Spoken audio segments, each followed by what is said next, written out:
இணைந்த தந்தைக்கும் தாய்க்கும் மக்கள் இனம் என்ற தமிழ் தேசம் தனக்கும் திணையளவு நல்லமீனும் பயந்த பின் சத்தொழிவேனாயின் அதுவே எனக்கு திறனாளாகும். அனைவருக்கும் வணக்கம்.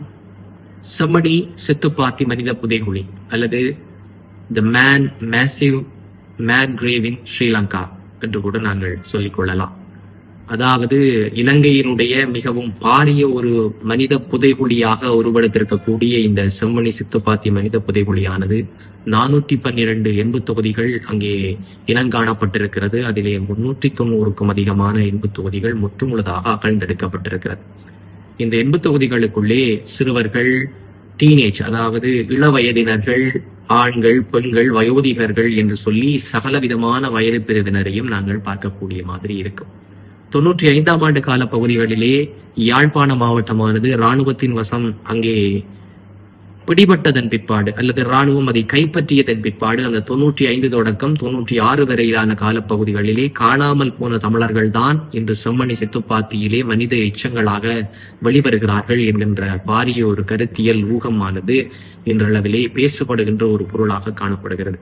இப்படி இருக்கின்ற பொழுது இந்த புள்ளி விவரங்கள், இதனுடைய தொடக்கம், இது எவ்வாறு தொடங்கியது, இதனுடைய வரலாறு, இப்படியான பல விடயங்களை நாங்கள் சாதாரணமாக இணையங்கள் வாயிலாகவோ அல்லது செய்திகள் வாயிலாகவோ சமூக வலைத்தளங்கள் வாயிலாகவோ அறிந்து கொள்ளக்கூடிய மாதிரி இருக்கும். ஆனால் இருந்த பொழுதிலும் நாங்கள் அறியாத தெரியாத துன்பங்கள், துயரங்கள், வடுக்கள், அலறல்கள், ஓலங்கள் ஆகிய விடயங்கள் இங்கே பேசப்பட வேண்டியது ஒரு அத்தியாவசியமான விடயமாக காணப்படுகிறது.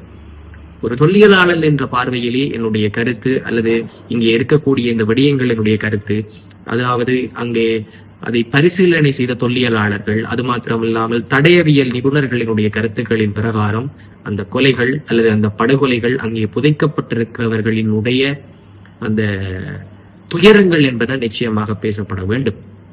சாதாரணமாக ஒரு விடயம் என்னவென்று சொல்லி சொன்னால், அந்த சித்துப்பாத்தி மனித புதைகுழியிலே நீங்கள் புதைக்கப்பட்டிருக்கின்ற சடலங்களை, அநேகமான சடலங்கள், அதாவது 100க்கு 85-90% சடலங்களினுடைய மண்டையோடுகள், அதாவது எண்பு தொகுதிகளிலே மண்டையோட்டு பகுதிகளை நாங்கள் எடுத்து பார்க்கின்ற பொழுது அதனுடைய வாய்ப்பகுதியானது சற்று திறந்த நிலையிலே காணப்படுகிறது.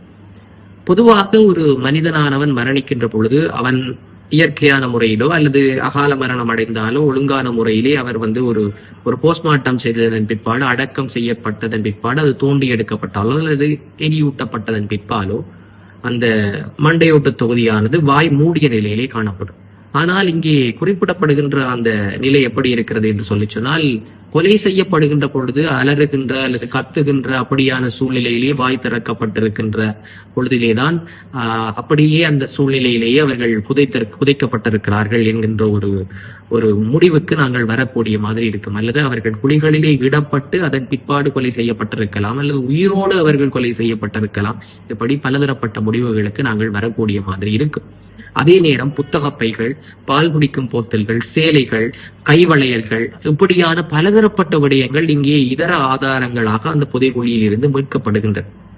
ஆக இப்படியாக இருக்கின்ற பொழுது பாடசாலை சிறார்களாக இருக்கலாம், அல்லது கைக்குழந்தைகளாக இருக்கலாம், பெண்களாக இருக்கலாம், ஆண்களாக இருக்கலாம், இளவயதினர்களாக இருக்கலாம், அனைவருமே அங்கே வயது வித்தியாசம் இன்றி கும்பல்களாக அங்கே புதைக்கப்பட்டிருக்கிறார்கள். அது மாத்திரமல்லாமல் பொதுவாக ஒரு பறவை காய்ச்சல் நோய் வந்தால் ஒரு கோழி பண்ணையிலே அந்த மொத்தமாக இறக்கின்ற அந்த கோழிகளை அல்லது அந்த உயிரினங்களை ஒரே குழியிலே போட்டு நாங்கள் மூடுவார்கள். அதே போன்றுதான் இங்கே மனிதர்களையும் மிருகங்களைப் போல ஒரே குழியிலேயே இட்டு அப்படியே மூடியிருக்கிறார்கள். இங்கே நிறையாக ஒரு உடலத்திற்கு மேல் இன்னொரு உடலமாக 2-3 உடலங்கள் ஒன்றாக, 4-5 உடலங்கள் ஒன்றாக, அண்மையிலே பார்த்திருக்கக்கூடிய மாதிரி இருந்திருக்கும் ஒரு 6 உடலங்கள் ஒரே அடியாக, இப்படியாக இங்கே உடலங்கள் போட்டு மூடப்பட்டிருக்கிறது. ஆக இப்படியாக இருக்கின்ற பொழுது இவர்களுடைய கொலைகள் பார்க்கலாம். மண்டையோட்டு பகுதியானது அதாவது வெடிப்புக்கு உள்ளாகி, கைகால்கள் முறைப்பட்ட நிலையிலே, கைகள் பின்புறமாக கட்டப்பட்ட நிலையிலே, கைகள் முன்புறமாக கட்டப்பட்ட நிலையிலே என்று சொல்லி இது மாறுபட்டு காணப்படுகிறது. இது மாத்திரமல்லாமல் ஒரு மனித மிருகத்தனத்தின் உச்சம் என்று கூட சொல்லலாம். 6 மாத 7 மாத குழந்தைகளினுடைய எண்பு தொகுதிகள் கூட அங்கே பிளாஸ்டர் இடப்பட்டு, அதாவது அந்த எண்பு தொகுதிகளை நாங்கள் அகழ்ந்து எடுக்க முடியாது. மிகவும் நுண்ணியமா கசி இளையங்களான எண்பு தொகுதிகளாக இருக்கும் சின்ன குழந்தைகளுக்கு. அந்த எண்பு தொகுதிகளை பிளாஸ்டர் இடப்பட்டு அது அப்படியே அகழ்ந்து எடுக்கப்பட்டிருக்கிறது. இப்படியான இந்த சூழல்கள், இப்படியான இந்த கருத்தியல்கள் மூலமாக நாங்கள் எதை தெரிந்து கொள்ளக்கூடியதாக இருக்கிறது என்று சொன்னால், ஈழத்திலே, வடபுலத்திலே தமிழர்கள் அந்த காலப்பகுதியிலே எப்படி மிகவும் மோசமான முறையிலே படுகொலை செய்யப்பட்டிருக்கிறார்கள் என்கின்ற ஒரு கருத்தியலுக்கு வரக்கூடிய மாதிரி இருந்திருக்கு. இங்கே சாதாரணமாக மக்களினுடைய கலந்துரையாடல்கள் அல்லது இது தொடர்பாக இதன் மூலம் பாதிக்கப்பட்டவர்களினுடைய கலந்துரையாடல் அல்லது அவர்களோடு உரையாடுகின்ற பொழுது அனைவரும் பேசுகின்ற ஒரு விடயம் என்னவென்று சொன்னால், அந்த காலப்பகுதிகளிலே ஒருவர் சந்தேகத்தின் பேரில் கைது செய்யப்பட்டால், உதாரணமாக ஒரு குடும்பத் தலைவர் கைது செய்யப்பட்டால் அல்லது ஒரு மகனோ யாரோ கைது செய்யப்பட்டால் அவரை விடுவிப்பதற்காக தங்களுடைய பிள்ளைகளையும் கொண்டு சென்றால் என்னுடைய கணவனை விட்டு விடுவார்கள், என்னுடைய சகோதரனை விட்டு விடுவார்கள், என்னுடைய பிள்ளையை விட்டு விடுவார்கள் என்று சொல்லி பெண்கள் குடும்பங்களோடு அங்கு இராணுவ முகாம்களுக்கு சென்று எங்களுடைய சொந்தத்தை, உறவை விட்டுவிடுங்கள் என்று சொல்லி கதறி அழுகின்ற பொழுது அவர்களும் அங்கே பிடிபட்டு மிகவும் மோசமான சித்திரவதைகளுக்கு உள்ளாக்கப்பட்டு அங்கே புதைக்கப்பட்டிருக்கிறார்கள் என்று சொல்லுகின்ற ஒரு வடு சுமந்த, ஒரு வலி சுமந்த வரலாறுகளை இன்று இந்த சித்துப்பாத்தி மனித புதைகுழியானது உலகத்திற்கு எக்காலமிட்டுக் கொண்டிருக்கிறது.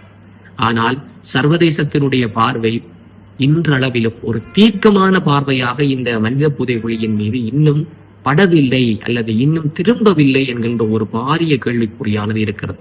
சர்வதேசம் ஐநா முதற்கொண்டு ஒரு நிச்சயமான ஒரு தீர்க்கமான விசாரணையை தார்மீக முறையிலே இங்கே நிகழ்த்த வேண்டும் என்று சொல்லப்பட்ட கோரிக்கைகளுக்கு இலங்கை அரசாங்கம் செவிசாய்த்த பாடு இல்லை என்பதுதான் இங்கே நிதர்சனமான உண்மையாக இருக்கிறது.